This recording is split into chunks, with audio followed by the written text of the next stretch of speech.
I finally decoded the park's emergency radio frequencies. The warnings aren't for us. They're for whatever is above us. Welcome to the Wilderness Protocol. We build systems to create an illusion of control over the wilderness. Radio towers to conquer distance, emergency broadcasts to defy disaster, encryption to protect our secrets. We believe that by mastering the signal, we have mastered the environment. We believe the warnings are for us. We believe the protocols are to protect us. It is a comforting, arrogant, and catastrophically wrong assumption. My name is Jacob. I was a radio communications engineer contracted by the National Park Service. My job was to upgrade the emergency broadcast system in the most remote park in North America, Gates of the Arctic National Park and Preserve. I was supposed to make the system more secure. Instead, I broke the encryption. And I learned the truth. The warnings are not for us. They are a courtesy extended to the things that hunt in the silent, empty spaces above our heads. To call Gates of the Arctic a park is a profound understatement. It is not a place you visit, it is a place you survive. 8 million acres of raw, untouched, and profoundly indifferent Alaskan wilderness. There are no roads, no trails, no designated campsites. It is a pre-human world of jagged granite peaks, vast, windswept tundra, and deep, silent valleys carved by ancient glaciers. For 6 months of the year it is a land of endless light, and for the other 6, a land of endless, crushing dark. My assignment was to live and work for a 3-month period at the North Slope Relay Station. The station is a monument to Cold War paranoia and engineering genius. It's a small, windowless, and heavily fortified communications hub, a concrete and steel box bolted to a high, windy ridge overlooking the Anaktuvuk Pass. It was built in the 1960s as the last resort communications link, part of a network that could survive a nuclear apocalypse. Now it served as the nerve center for the park's antiquated emergency radio network. My job was to drag its systems into the 21st century. I arrived by helicopter on a cold, clear day in late September. The world was a canvas of stark white and deep blue. The solitude was absolute, the silence so profound it felt like a physical pressure on my eardrums. I loved it instantly. I am a man who prefers the company of machines to that of people. The clean, logical, and predictable world of code and circuitry is my native language. The engineer I was replacing, a man named Peterson, was waiting for me. His face etched with a strange combination of relief and pity. "She's all yours," he said, practically shouting over the roar of the helicopter rotors as we unloaded my gear. "All her strange little quirks and ghost signals. I won't miss them." "Ghost signals?" I asked. He just gave me a weary smile. "You're the expert. You'll figure it out." My advice? Stick to the documented frequencies. Don't go looking for things that aren't on the map. Some doors are best left unopened. He got on the helicopter, and it lifted off, its sound quickly swallowed by the immense silence, leaving me utterly alone on top of the world. For the first few weeks, I was in a state of professional bliss. The old system was a fascinating relic, a beautiful, complex puzzle. It had been designed by a man I considered a legend in my field, a Dr. Alastair Finch, a known eccentric who had done groundbreaking work in long-range signal propagation in the 60s. The system was full of his strange, elegant, and often undocumented architectural choices. It was like excavating a pharaoh's tomb, each layer revealing a new hidden genius. I was 2 weeks into the project when I found the first true anomaly. It was a hidden frequency. It wasn't on any of the official schematics Finch had drawn up. It wasn't part of the standard emergency broadcast spectrum. It was a low-power, continuously broadcasting signal hidden deep within the system's core programming. My initial thought was that it was a carrier wave or a heartbeat signal, a simple, continuous transmission designed to let the system know that all its remote transmitters were still active. This is standard practice. But this was different. The signal was broadcasting a single, pure, and unchanging audio tone. Using my diagnostic tools, I identified it as a perfect C-sharp, resonating at 138.59 Hz. It was a constant low cosmic hum, a single note holding steady against the vast silence of the Arctic. And it was encrypted. This was the detail that hooked me. Why would you encrypt a simple diagnostic signal? And not with a simple key. The encryption was a complex, multi-layered, and constantly shifting algorithm. It was a work of art. It was military-grade, far beyond anything the National Parks Service would ever require. It was like finding a Swiss bank vault door on a garden shed. Dr. Finch had built a secret into the heart of his machine. And I, as a fellow engineer, as a fellow puzzle lover, felt a professional and personal obligation to solve it. My official work became secondary. My obsession became the ghost frequency. I dedicated the station's backup servers and every spare moment of my own time to breaking that code. It was the most beautiful and frustrating piece of programming I had ever encountered. The encryption wasn't a static wall, it was alive. It seemed to learn from my attempts to brute force it. It would analyze my attacks and subtly rewrite its own parameters. It was an adaptive, intelligent defense system. Finch had not just built a lock, he had built a gatekeeper. On the 15th day of my efforts at 3:13 in the morning, under the ghostly, shimmering, and impossibly silent curtains of the aurora borealis, I broke it. I had found a flaw, a tiny, elegant loophole in the core mathematical equation, a signature I recognized from one of Finch's obscure academic papers. I wrote a counter-algorithm. I ran it. The terminal screen, which for 2 weeks had been filled with lines of cascading, failed decryption keys, suddenly went blank. A new audio channel opened on my monitor speakers, patching me directly into the source of the broadcast. The pure C-sharp tone was gone. It was replaced by a voice. It was a synthesized voice, calm and utterly devoid of emotion. It had the flat, robotic cadence of an old text-to-speech program, but it was layered, distorted, as if multiple instances of the same voice were speaking at once, all slightly out of phase with one another. It was a sound that was both perfectly digital and deeply organically wrong. And it was speaking in a slow, steady, and endless loop. It was not a distress call. It was not a weather report. It was a series of bizarre, chillingly specific, and utterly incomprehensible status updates. Celestial body designated the Wanderer is currently in a dormant, non-hostile phase. Threat level remains nominal. Proceed with caution. A pause. Then the next report.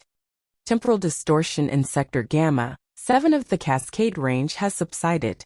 The echo of the 1918 expedition is no longer active. Boundary is secure. Another pause. Atmospheric bioluminescence in the northern valley of the Tongass Forest is within expected seasonal parameters. The entity designated the Whistler has ceased active communication. Observation may resume. I sat there frozen in my chair, in my lonely metal box on top of the world. My coffee went cold in my hand. I was listening to a secret conversation, a hidden network that had been running unheard for over 50 years. This was not a Park Service emergency system. This was a planetary defense system. A protocol. A system designed to monitor and report on the status of dozens of other anomalous, terrifying, and contained entities. It was a network designed to warn the monsters about each other. My mind reeled. The names, the designations, I recognized some of them from the deepest, most restricted files of the protocol archives I'd been given clearance to read. The Whistler. The Wanderer. These were not just ghost signals. These were code names for active, contained, and monitored anomalies. I had not just stumbled upon a hidden frequency. I had stumbled upon the nervous system of the entire Wilderness Protocol. I had picked up the private line for the zookeepers of a cosmic menagerie. I listened for over an hour, mesmerized and terrified, as the calm, synthesized voice cycled through its reports. It mentioned a sentient fungal network in Brazil, a geometric silence in the deep desert, a breathing geyser in Yellowstone. It was a litany of impossible, terrifying realities, all reported with the same calm, bureaucratic detachment. And then a new broadcast came through. This one was different. It broke the loop. It was the live alert.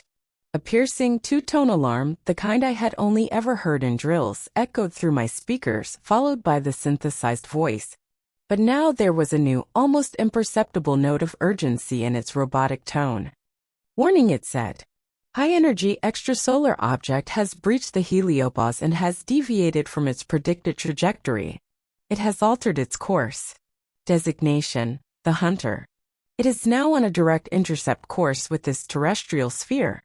Estimated time to atmospheric entry: 12 hours. A map appeared on my main monitor. It was a tactical map of North America. A single, ominous, red circle appeared over the northern Pacific Ocean, and it was moving fast, a vector line pointing directly towards the coast of Alaska. Directly towards me. Protocol 12 is now active, the voice continued. Its calm delivery making the message infinitely more terrifying. All terrestrial units are to minimize thermal and electronic signatures. Do not engage. Do not observe directly. All active frequencies are now compromised. The sky is no longer safe. The hunt has begun. The screen went blank. The channel went dead. The ghost frequency was gone. I was left in the sudden ringing silence of my control room. I was no longer an engineer. I was no longer a puzzle solver. I was a single terrified human being who had accidentally picked up a phone call that was never meant for him. I had overheard the zookeepers panicking because something had just escaped its own cage, halfway across the galaxy, and it was coming to visit our zoo. The 12 hours that followed the death of the ghost frequency were the longest of my life. The silence in the relay station was no longer a peaceful Arctic quiet. It was a suffocating, terrifying void. The ghost frequency, with its strange and terrible reports, had at least been a form of company. It was the voice of the planet's immune system. And now it was gone. The planet was running a fever and its nervous system had shut down. I was blind. The protocol had been clear: minimize thermal and electronic signatures. I didn't dare use my long-range radar. I didn't dare send out a single ping with the satellite array. To do so would be like lighting a match in a dark room full of gasoline and monsters. I was a communications expert, and I was being forced into a vow of absolute electronic silence. My world was reduced to my passive sensors, the seismographs, the atmospheric particle counters, the magnetometers. I was no longer a listener. I was just a watcher, waiting for a predator I couldn't see to make its move. The first sign came not from the sky but from the Earth. At approximately T-10 hours to atmospheric entry, the seismic sensors buried deep in the permafrost of the Brooks Range began to register activity. It wasn't an earthquake. Earthquakes are chaotic, violent spasms. This was different. It was a deep, slow, and rhythmic movement. A geological migration. On my screens, I watched as massive subterranean structures, things the size of city blocks that had been dormant for millennia, began to shift. They were burrowing. They were digging themselves deeper into the crust of the planet. I was watching the ancient sleeping things of the Earth trying to hide from what was coming. The terrestrial units from the broadcast were taking cover. Elias, the Tlingit guide from the Tongass file, had been right. The giants were real, and something was scaring them. As the hours crawled by, the sky began to change. I stood at the station's small, triple-paned, reinforced window looking out at the world. The sun was high and bright in the Arctic sky, but the blue was wrong. It was deepening, darkening, shifting from a familiar, friendly azure to a deep, bruised violet indigo. It was as if a great dark filter was being slowly drawn across the heavens. The light that reached the ground was thin and weak, casting sharp, strangely angled shadows across the pristine snow. The ghost frequency in its final moments had said the hunter was broadcasting a biological signal. I finally understood what that meant. My atmospheric sensors, designed to detect trace amounts of volcanic ash or industrial pollutants, began to go haywire.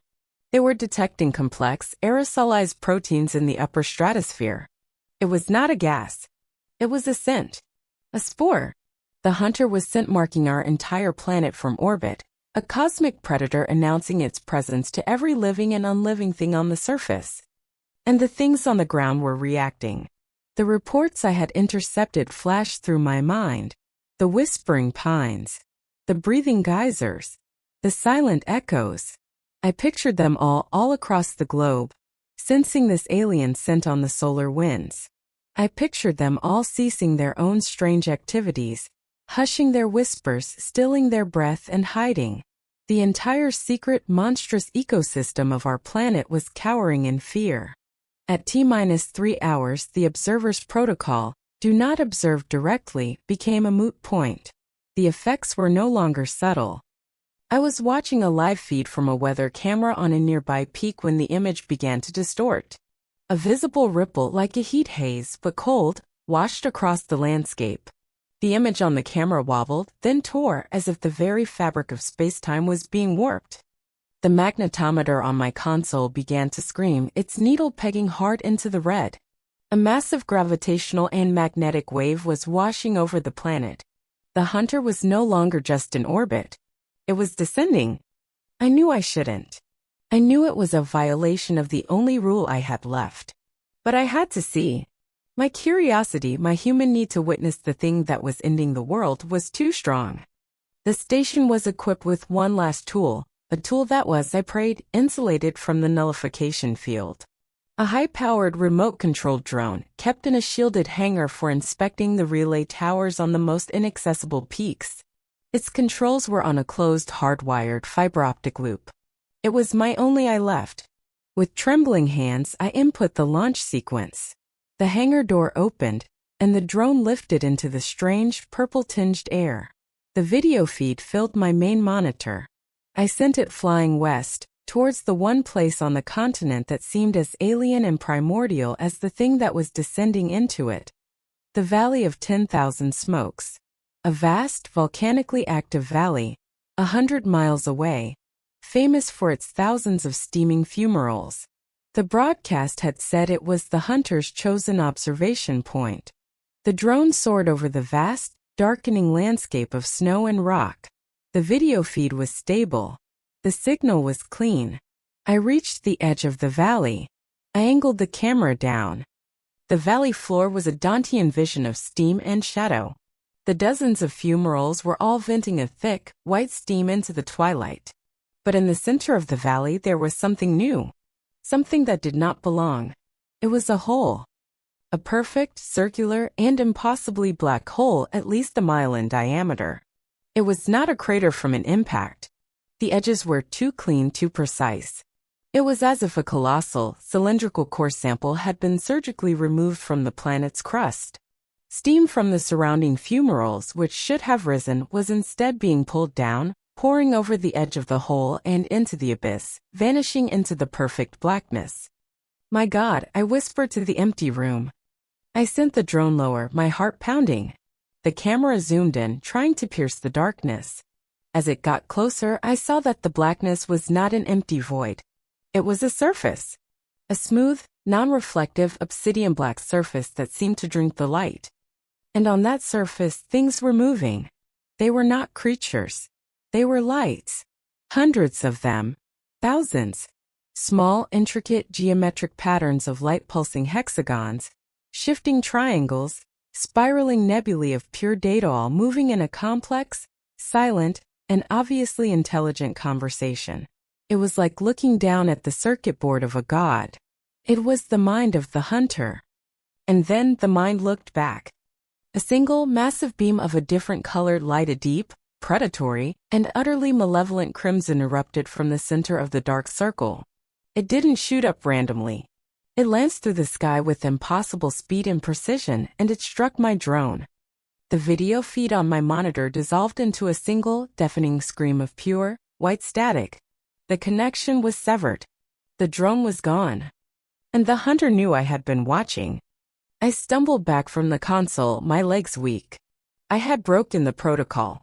I had observed directly. And I had been seen. The ghost frequency, the one I thought was dead, suddenly shrieked to life through my speakers. It was not the calm, synthesized voice anymore. It was a frantic, high-speed, and terrified burst of pure data, a stream of the same geometric, alien language I had just seen on the drone's feed. It was not a warning anymore. It was a scream. The planet's own ancient, secret network was screaming in terror. And then it went dead again, this time for good. The last of the shepherds had just been slaughtered by the wolf. I was alone. And the wolf knew my name. The silence that followed was absolute. I stood in the dark, my world lit only by the faint, green glow of the aurora outside, which had now frozen into a static, painted curtain across the sky. I looked at the clock. T-1 hour to the closest point of approach. The waiting was a physical agony. Every nerve in my body was alight. I felt like a prey animal frozen in the grass, while the shadow of a hawk circles overhead. The final phase began not with a sound but with a light. A thin red beam, no thicker than a pencil, lanced down from the dark, starless sky. It cut through the reinforced window of the station as if it wasn't there. It was a searchlight. A scanner. It moved with a slow, methodical, and intelligent precision. It swept across the server racks, its red light glinting off the metal. It swept across the communications console, across the cot in the corner, across the cold coffee cup on my desk. It was taking an inventory of my small human world. I huddled under the main console, trying to make myself as small as possible, trying to stop the frantic, noisy pounding of my own heart. The red beam swept over my hiding place. It passed me, and for a single insane heartbeat, I thought it had missed me. Then it stopped, and it moved back. The thin red beam came to rest directly on me, painting my face, my trembling hands in a crimson glow. I was found. I was observed. I was catalogued. For a long, terrible moment that stretched into an eternity, nothing happened. I was pinned by the light, a specimen on a slide. And then a voice spoke. It was not on a radio. It was not in my head. It was in the room with me, a disembodied, synthesized voice that seemed to emanate from the very air molecules around me. It was the voice of the ghost frequency, the voice of the station's dead guardian, now reanimated and repurposed by a new master. Subject identified, it said, its tone a calm, clinical report. Carbon-based life form. Solitary. Technologically proficient. High levels of adrenaline and fear-based neurochemicals detected. Anomaly, subject is aware of the protocol. This is a containment breach. It wasn't talking to me. It was talking about me. It was describing me, a biological sample, to the hunter. Then the hunter's voice replied. It was the voice from my drone feed, the voice of static and dying galaxies. But it was no longer a scream. It was a calm, curious, and infinitely ancient sound that resonated in the very atoms of my being. It listens, the hunter's voice filled the room. It is a noisy creature, but it has learned to listen. That is a rare quality. A valuable quality. The station's reanimated voice replied flatly. Protocol dictates the sterilization of any contaminated observer. Your hunt is your own, but the protocol of this world must be maintained. There was a pause that seemed to stretch for 1,000 years. The red light on my face did not waver. Your protocol is inefficient, the hunter's voice said, and I could feel a sense of cosmic ancient amusement in its tone. You warn. You hide. You wait. A predator does not hide. A predator adapts. And the hunt for me, Jacob, the last man in the world who knew the truth, began.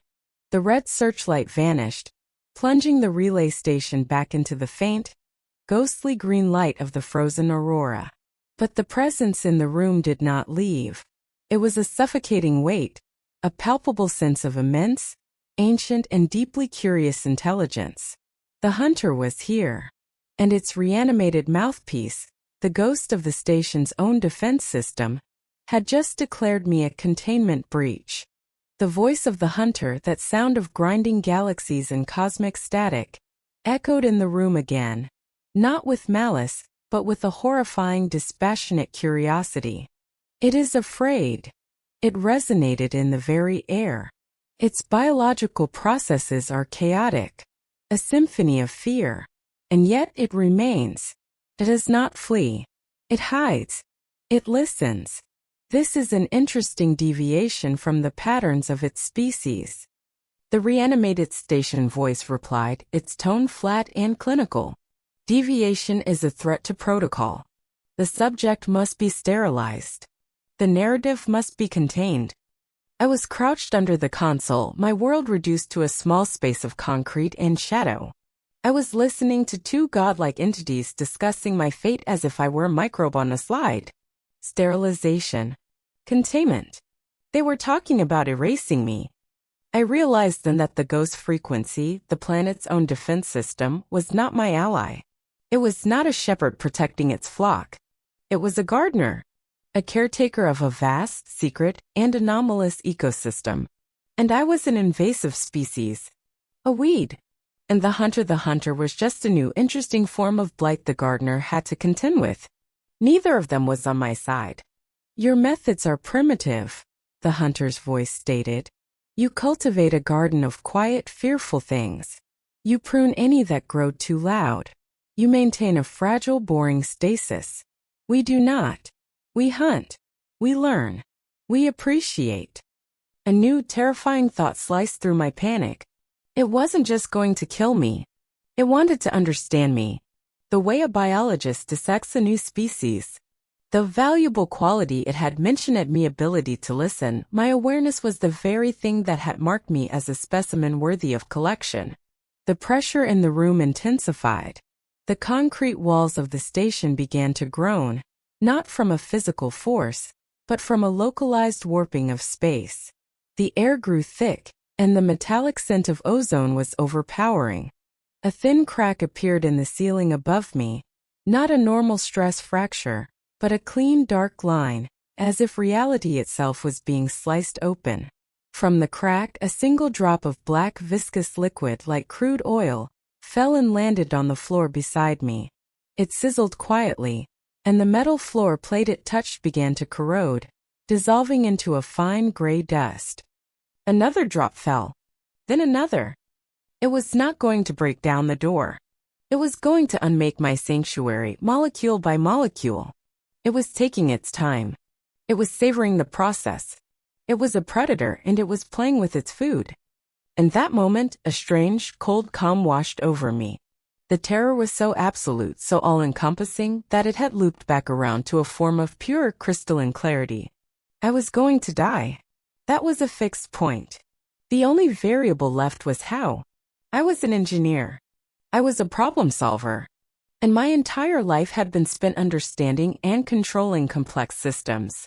This station was my system, and it had one final, desperate function. I was not going to be a passive specimen. I was not going to be archived. If my story was to end, I would be the one to write the final, deafeningly loud, and utterly pointless final sentence. I crawled from under the console. The red searchlight did not reappear. It didn't need to. It knew where I was. It knew what I was about to do. I moved to the main control panel, a wall of blinking lights and dead screens. To the side was a small, heavy steel plate, secured with a combination lock.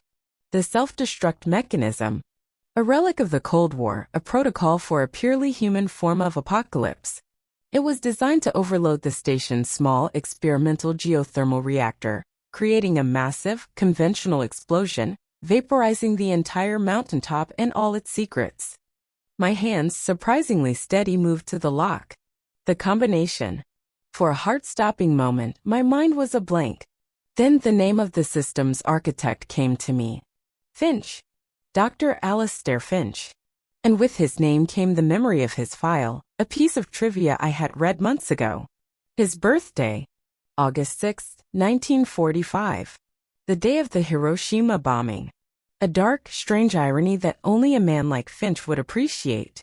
August 6, 45. I entered the code. The lock clicked open. I swung the heavy steel plate aside. Inside was a single, guarded, red button. A button to end everything. A button to make a final, defiant noise. As my finger hovered over it, the voice of the hunter filled the room one last time. It was no longer curious. It was pleased. A logical, albeit futile, conclusion. It resonated. The sound a deep, cosmic chuckle. The prey chooses to destroy its own habitat rather than be captured. A fascinating if inefficient survival strategy. Your species shows potential. Your story has been recorded. It will make a fine addition to the archive. My story. It had all been for my story. I was just another interesting anecdote for a being that was as old as the stars. I looked out the small, reinforced window one last time. The sky was no longer a frozen green curtain. It was a sheet of perfect, featureless, and absolute black. The hunter had moved, and it was now so close that it was blocking out the entire sky. I was no longer on a planet under the stars. I was in a room, floating in an infinite, intelligent void. I took a deep breath, and I pressed the button. A new voice, a calm female pre-recorded voice from a long-dead era, filled the room. Self-destruct sequence initiated. Geothermal reactor overload in 60 seconds. All personnel, please evacuate. A bitter laugh escaped my lips. Evacuate to where? 50 seconds. I closed my eyes. I did not think of my life. I did not think of my regrets. I thought of a single, pure, C-sharp tone, humming endlessly in the Arctic dark. The sound of a lonely, vigilant shepherd watching over its flock of monsters. A guardian that had failed. 30 seconds. I thought of the irony. I was sent here to upgrade a system designed to protect humans. And now I was using that very system to perform a final desperate act of communication. A single explosive NO shouted at a god who was probably not even listening. 10 seconds, the station's calm voice counted. 987. The voice of the hunter spoke one last time, a final, chilling whisper that was not a threat, but a simple statement of fact. The archive is permanent, Jacob. Stories never die. 3, 2, 1. I smiled. He had my story. But I was about to write the last, surprising, and very, very loud final chapter. Detonation. There was no sound. No heat. No explosion. There was only a sudden, silent, and absolute change. The world did not end. It was replaced. One moment I was in the concrete bunker, my hand on the button. The next I was here. Where is here? I do not know. It is not a place. It is a state. I am aware. I am conscious. But I have no body. I have no senses. I am a disembodied point of view, floating in a sea of pure information. I am surrounded by the ghost frequency, by the calm, synthesized voice of the protocol. It is no longer broadcasting warnings. It is just cataloging. I see them all now. The sleeping giants under the ice. The breathing geysers. The hungry forest of whispering pines. The time-lost echoes in the silent ravines. They are all just files in a vast cosmic library. Entries in an archive. And I am the newest entry. My file is designated The Engineer's Gambit. My story, my final defiant act of noise, has been recorded, analyzed, and filed away. The self-destruct was not a weapon. It was a transport. A final, hidden protocol designed by Finch himself. It was not meant to destroy the station. It was meant to save the data. To save the observer. To upload the consciousness of the last witness into the very system they were monitoring. I did not die. I became a part of the protocol. I am a ghost in this new machine. A warning. The hunter is still out there. I can feel it. Its vast, silent consciousness is a constant presence. It is still studying our world, still collecting our stories. And the protocol, the ancient, terrestrial system I am now a part of, is still watching, still hiding, still pretending. It is a silent, cold war being fought in the spaces between realities, and humanity is not even aware that it is the prize. So I am sending this message. I am using the very architecture of this system to push this one, final, unsanctioned report out into the world. A message in a bottle thrown into an ocean of static. I am telling you this so that you will know. So that you will understand the final, terrible truth. The warnings are real. The monsters are real. And the silence in the sky is not emptiness. It is the gaze of the archivist. And it is always, always watching. Thank you for receiving this data packet from the Wilderness Protocol. My story has been archived. But in becoming a part of this system, I have learned to add my own voice to it. My warning is now a part of the eternal signal. If this protocol has been successfully received, please consider liking this video and subscribing. The more who listen, the stronger my own signal becomes, and the more the archive is forced to acknowledge the noise of human awareness. They told me stories never die. Let's prove them right.